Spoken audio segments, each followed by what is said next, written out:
जय हिंद दोस्तों। तो कैसे आप लोग, उम्मीद करते हैं आप लोग एकदम अच्छे हो गए और अच्छे से पढ़ाई कर रहे हो। तो जैसे कि आप सभी पता है हम लोग क्या पढ़ रहे हैं, हम लोग पढ़ रहे हैं कक्षा 10वीं की गणित विषय। और उसमें क्या डिस्कस करें, उसमें डिस्कस करें हम लोग प्रश्नवाली 4.3 जिसका नाम क्या है, द्विघात समीकरण, है ना।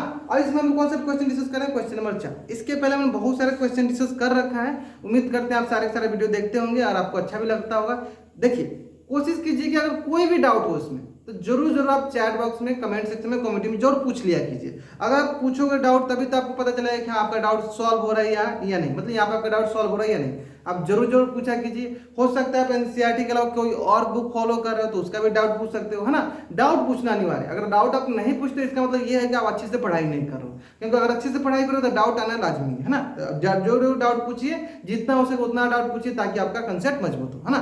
जल्दी बढ़ते हैं इस क्वेश्चन पे। क्वेश्चन बहुत ही अच्छा क्वेश्चन बोला है ना। इस प्रकार के क्वेश्चन में आपको पता चलता है कि आपको कितना अच्छे से वो चैप्टर आता है और कितना अच्छे से वो चैप्टर नहीं आता है ना। चलिए देखते हैं क्या बोला है। क्वेश्चन बोल रहा है क्या निम्न स्थिति संभव है। तो बोल दिया संभव है या नहीं, है ना।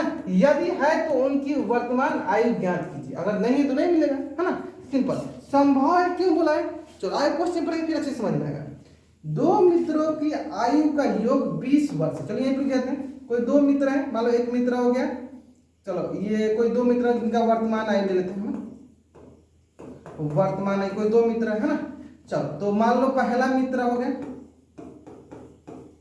ना, दोनों का नाम ले तो अपने कुछ नाम बना दो, राम और श्याम बोल देते हैं ऐसे। दो कोई मित्र है राम और श्याम, है ना। तो मान लो दोनों का उम्र का कितना है, 20 वर्ष। तो मान लो राम का x है, इससे क्या होगा 20 - x। कोई डाउट नहीं, चलो आगे देख लेते हैं, है ना। इसी तरह बनाना होता है, ठीक है। 4 वर्ष पूर्व मतलब 4 साल पहले, 4 वर्ष पूर्व मतलब 4 साल पहले। इसका उम्र क्या हो जाएगा, x - 4। इसका क्या हो जाएगा सर, 20 - x - 4, जो कि किससे बराबर होगा सर, 16 - x के बराबर। कितने वर्ष पहले, 4 वर्ष पहले। क्या बोला, 4 वर्ष पूर्व उनकी आयु का गुणनफल कितना है, 48 है। 4 वर्ष पूर्व इनका आयु कितना है, ये सर x - 4 इंटू 16 - x का गुणनफल कितना हो गया सर, 48। सॉल्व करते हैं।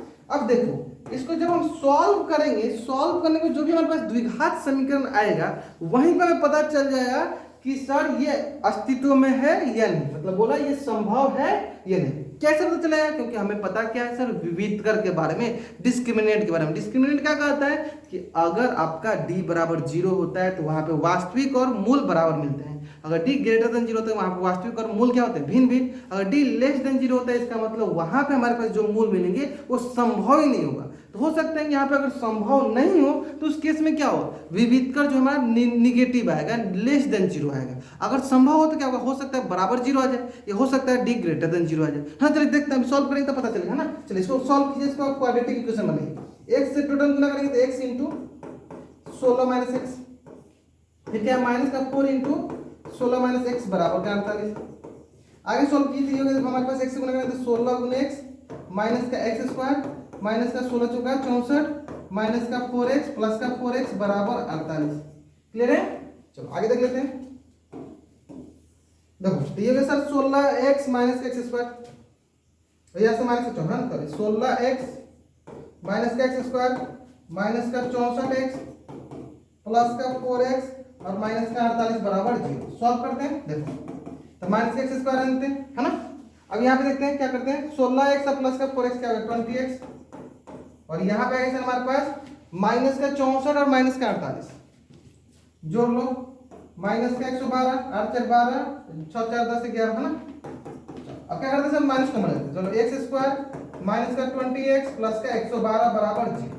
अब हम क्या चेक करेंगे, सिंपल चेक क्या करेंगे सर, अगर इसका विविधकर जो है पॉजिटिव या बराबर आएगा तभी संभव है, अगर निगेटिव हो तो क्या मूल ही संभव नहीं है, इसका वास्तविक मूल ही नहीं आएंगे, है ना। चलिए देख लेते हैं, डी निकालते हैं। पहले कंपेयर करो, x square plus bx plus c बराबर 0। तो a का मानेंगे सर 1, b का मानेंगे सर माइनस का 20 एंड c का मानेंगे क्या 112, है ना। c का मानेंगे 112। चलिए चेक करो, यानी d देखते हैं, b स्क्वायर माइनस का 4 into a into c and d का मानेंगे, चलो b का माने सर माइनस का 20 माइनस का 4 इंटू ए का मान क्या बता दो, ए के माने 1 और सी के माने 112, है ना। ए के माने 1 और सी के माने 112। चेक करते हैं, चलो देखो यहाँ क्या है बताओ, 20 का स्क्वायर सर प्लस का हो गया ये 400, माइनस गुना करो, 4 दूनी 8, 4 कम 4, 4 कम 4, तो ये आ गया सर डी बराबर माइनस का 48। बताइए ये पॉजिटिव है या बराबर जीरो? नहीं सर निगेटिव है, ऋणात्मक है ना। यानी सर ये देखो डी लेस देन जीरो है, और जहां भी डी लेस देन जीरो आता है वहां पे क्या होता है सर, हमारे पास वास्तविक मूल नहीं मिलते हैं, वास्तविक मूल नहीं होते हैं, वास्तविक मूल नहीं होते हैं। ये कहने का मतलब क्या है, इस कहने का मतलब ये है कि सर यहाँ पे इनके जो आयु है ना वो संभव नहीं है। क्यों संभव नहीं है, अभी आपको एकदम अच्छे से क्लियर हो गया होगा, क्योंकि सर जो भी हमारे पास ये द्विघात समीकरण बन के आया है वो असंभव है। क्यों? क्योंकि वहां पे विविध कर जो होता है लेस देन जीरो है, इसकी आयु जो है ना वास्तविक नहीं मिलेंगे, उनके जो मूल मिलेंगे आयु का जो मान होगा वो वास्तविक नहीं मिलेंगे, है ना। तो इस प्रकार से आप बनाते हैं इस क्वेश्चन को। और ये क्वेश्चन कब समझ में आएगा, जब अच्छे से आप इसमें पूरा चैप्टर पढ़ा होगा आपने, अच्छे से आपको विविधकर के बारे में पता होगा, अच्छे से आपको द्विघात सूत्र के बारे में पता होगा, तब इस क्वेश्चन को एकदम आराम से समझ लोगे। उम्मीद करते हैं आपने पढ़ा होगा, मुझसे सारे क्वेश्चन भी देखा होगा, तब आराम से इस क्वेश्चन को सॉल्व कर लिया होगा, है ना। तो चलिए बढ़ते नेक्स्ट क्वेश्चन में। देखो एक आप हमेशा आइडिया लगा कर रखा करो, जो भी मैं क्वेश्चन कराता हूँ पहले आप वहीं पे वीडियो को पॉज कर लिया करो, पहले सेल्फ ट्राई किया करो, जब आप बना लेते हो तब आप सॉल्यूशन देखा करो, इस तरह क्या होगा ज्यादा इफेक्टिव हो, है ना। समझ में? चलिए अगला क्वेश्चन पढ़ते हैं, उसी प्रकार की ये भी क्वेश्चन है। क्या बोला है, क्या परिमाण 80 मीटर तथा क्षेत्रफल 400 मीटर स्क्वायर के एक पार्क को बनाना संभव है। इसमें भी वही बोला, संभव मतलब विविध कर निकालना है ना। चलो आगे देखते हैं। यदि है तो उसकी लंबाई और चौड़ाई ज्ञात कीजिए। देखो अब ध्यान दो, आपको इस क्वेश्चन में कहीं भी ये नहीं बोला है कि सर जो पार्क बनाना है ना वो आयताकार पार्क बनाना है। तो मैंने बहुत पहले क्लास लिया तो उसमें आपको बताया था शेप के बारे में, मतलब कि विभिन्न प्रकार के आकृति के बारे में। देखो लंबाई और चौड़ाई क्यों दिया गया, लंबाई और चौड़ाई देने का मतलब ये है कि वहां पे हमें इनडायरेक्टली बोला गया कि कैसा पार्क बना रहा है, आयताकार। हो सकता है कि लंबाई चौड़ाई के बराबर हो जाए तो बोलेंगे वहां पे क्या, वर्गाकार, लेकिन यहाँ लंबाई चौड़ाई थी तो हम शुरू में क्या लेके चलेंगे, आयताकार पार्क लेके चलेंगे। ठीक है, चलो ये ध्यान देना, यानी क्वेश्चन को देख के, यानी क्वेश्चन में कहीं नहीं बोला आयताकार, लेकिन क्वेश्चन को देख के हमें समझना पड़ेगा कि वहाँ पे आयताकार पार्क बन रही है, वर्गाकार या त्रिभुज। जब त्रिभुजाकार होता तो वहाँ बोल देते कि हाँ त्रिभुजाकार आकार का है ना। आयताकार में क्या बोलते हैं, लंबाई चौड़ाई, हिंट दे दिया कि आपको लंबाई चौड़ाई यानी आयताकार पार्क बनाना है ना। चलो देखते हैं, बाद में हमें तो चेक ही करना विविध कर कि वो आपका लेस देन जीरो तो नहीं आ रहा है ना। चलो अब देखो, यानी हमारे पास हो गया, देखो ये हो गया लंबाई और ये हो गया क्या, चौड़ाई। ये क्या हो गया, ये हो गया हमारे पास चौड़ाई। क्लियर है? अब आता है बात की सर परिमाप। सबसे आसान है परिमाप निकालना। देखो ये लंबाई, ये भी लंबाई, ये चौड़ाई, ये भी चौड़ाई। परिमाप क्या होता है सर, सबको पता है सर, एक जगह खड़ा हो और चार तरफ चल दो। तो परिमाप होता है हमारे पास, परिमाप होता है 2 × L + B, मतलब 2 गुने लंबाई जोड़ चौड़ाई। तो इस कितने बराबर दिया सर, ये दिया 80 के बराबर, यानी 80 बराबर हो गया 2 × L + B। तो यहाँ से थोड़ा सा और इसको सॉल्व कर लेते हैं। ये देखो इसको थोड़ा सॉल्व कर लेंगे, गुना में इधर क्या हो गया सर, भागा में 80/2 बराबर हो गया L + B, ये हो सर 40 के बराबर। किसके बराबर हो गया, 40, यानी 40 बराबर हो गया हमारे पास L + B। यानी पहला हम क्या बोल सकते हैं, पहला हमारे पास समीकरण आ चुका है L + B = 40। क्लियर है, पहला समीकरण। अब आगे पढ़ते हैं, क्षेत्रफल भी दिया है सर, बहुत आसान हो गया सर। अब तो क्वेश्चन ही सॉल्व हो गया। क्षेत्रफल यानी लंबाई गुणे चौड़ाई कितना हो गया सर, 400 मीटर। कितना हो गया सर, 400 मीटर। दूसरा समीकरण उठाना क्या है सर, पहला में से L का उठाना, B इसे पुट कर देना, तो आराम से मिल जाएगा। चलो देखते हैं। चलो क्या करेंगे, यहाँ से सर हम L का मान लेंगे तो क्या होगा सर, ये होगा 40 - का 20। क्या करेंगे, बोलेंगे कि L का मान समीकरण 2 में रखने पर, समीकरण 2 में रखने पर, ठीक है। चलो रखो 2 में रखने पे, L मान समीकरण 2 में, यानी L क्या होगा 40 - का 20 × B बराबर हो गया 400। अब यहां से चलो गुना कर लो 20 से, ये सर देखो हमारे पास 40 B - का B², ये सर हमारे पास 400। ठीक है, अब देखो यहाँ पे मतलब क्या बन गया सर, क्वाड्रेटिक बन रहा है, मतलब कि द्विघात समीकरण बन रहा है। तो ये हो गया 40 का B - का B², ये प्लस का 400 दे जाएगा माइनस का 400। क्लियर है, चलो सॉल्व करते हैं नेक्स्ट। तो यानी हमारे पास आ गया सर 40 का B - का B² - का 400।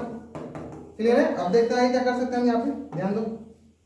ये दो, ये आ गया हमारे पास, तो माइनस कॉमन ले लो, बी स्क्वायर माइनस का 40 का बी प्लस का 400 बराबर 0। अब देखो माइनस इधर आएगा तो प्लस में हो जाएगा, मतलब 0 हो जाएगा। अब यहाँ बचेगा हमारे पास देखो बी स्क्वायर माइनस का 40 बी प्लस का हो गया 400। अब आता है कि सर अगर ये संभव है तो इसका जो विविध कर आएगा वो आइदर 0 के बराबर आएगा या ग्रेटर देन 0 के बराबर होगा, ये दोनों होगा ना। चलिए देखते हैं, चलो विविध कर देखो, इसका विविध कर देखो, यानी डी का मान देखो, डी होता है सर बी स्क्वायर माइनस का 4ac, है ना। कंपेयर करो, अब ये मत सोचना कि ये बी वाला है, कंपेयर ऐसे करना, देखो ax square plus bx plus c बराबर 0, यहाँ पर हो गया 1, यानी a का मान हो गया 1, b का मान हो गया देखो 40, c का मान हो गया 400, यानी a का मान है हमारे पास 1, b का मान हो गया देखो माइनस का 40 एंड c का मान है प्लस का 400।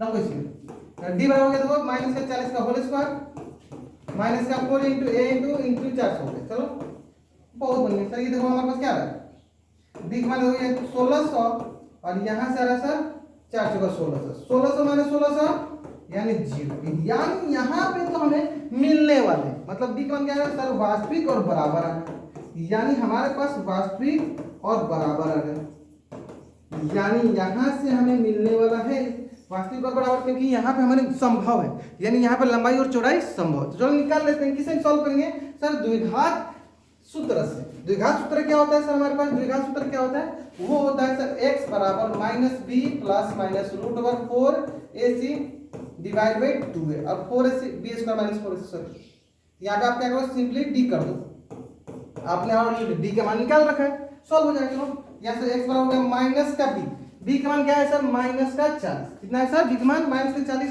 रखो माइनस ऑफ माइनस का 40 प्लस माइनस 0 बट्टा 2, यहाँ से 2 हो गया सर माइनस प्लस का 40 प्लस 0 बट्टा 2, एक आ जाएगा, दूसरा x बराबर प्लस का 40 माइनस 0 बट्टा 2, तो ये आ गया सर हमारे पास x बराबर 40 बट्टा 2 और यहाँ से सर x बराबर 40 बट्टा 2, तो ये हो सर x बराबर हो गया हमारे पास क्या 20 और यहाँ से देखो x बराबर क्या गया 20। लेकिन सर यहाँ पे x नहीं निकाला था, यहाँ पे हमें क्या निकाला था, किसमें समीकरण था हमारा समीकरण था b में, है ना। तो यानी क्या निकाला था यहाँ पे हमें b निकाला था, यानी जहाँ जहाँ x में आप क्या पुट कर देते हैं b पुट कर देते हैं ना, ठीक है। यानी b का मान निकाला, यानी b बराबर क्या है सर b बराबर 20 आ रहा है, यानी हमारे पास जो भी b का मान आ रहा है वो क्या आ रहा है सर 20 आ रहा है। इट मींस हमारे पास चौड़ाई कितना आ गया 20, तो हम क्या निकालेंगे लंबाई निकाल लेंगे, तो हमारे पास l प्लस b का मान क्या है, देखो चौड़ाई का मान है 20 मीटर, तो हमें पता है l प्लस b बराबर दिया कि हमारे पास 40 मीटर, तो l प्लस b का मान 20 बराबर 40, यानी l बराबर हो गया 40 माइनस 20, यानी l का मान क्या है 20 मीटर। तो आप हमें ये बताओ l का भी मान हो गया 20 मीटर, तो आप हमें ये बताओ क्या ये अब आयताकार परग्राफ गया है, नहीं सर ये देखो दोनों लंबाई चौड़ाई दोनों बराबर आ गया, इसका मतलब ये आयताकार पार्क नहीं ये वर्गाकार पार्क हो गया, स्क्वायर मतलब रेक्टेंगुलर नहीं, ये स्क्वायर टाइप हो गया मतलब वर्गाकार हो गया, तो जिसकी सारी भुजा क्या आ रही है सर बराबर बराबर हो गई, है ना। लेकिन शुरू में हम क्या मान के चला सर लंबाई चौड़ाई दिया, यानी हम आयताकार मान के चलेंगे, बाद में हम देखा कि सर दोनों का लंबाई और चौड़ाई बराबर है, यानी ये वर्गाकार पार्क आ गए, है ना। चलिए उम्मीद करते हैं आपको ये क्वेश्चन एकदम अच्छे से क्लियर समझ में आ गया होगा, और ये क्वेश्चन जो था आपका प्रश्नवाली 4.3 का अंतिम प्रश्न था, और इस प्रकार प्रश्नवाली 4 कंप्लीट होता है ना। तो उम्मीद करते हैं आपको ये सारे के सारे वीडियो एकदम अच्छे लग रहे होंगे और अच्छे से समझ में आ रहा होगा, है ना। कहीं भी डाउट होता है जरूर जरूर जरूर हमें पिंग कीजिए, कमेंट बॉक्स में बता सकते हो, कमेंटिंग बता सकते हो, जरूर बताया करो, ठीक है, ताकि हम आपकी हेल्प कर सकें, है ना। तो चलिए मिलते हैं हम नेक्स्ट क्लास में, इसका अगला अध्याय जिसमें हम लोग पढ़ेंगे क्या होते हैं, उसमें है आपका सबसे बहुत इंपॉर्टेंट मतलब चैप्टर, बहुत आसान सा चैप्टर, सिर्फ फॉर्मूला आपको याद रहना चाहिए, आराम से आप बनाते जाओगे, ठीक है। उसका नाम है समांतर श्रेणी अर्थमेटिक प्रिपरेशन। चलिए तो मिलते हैं हम लोग वहाँ।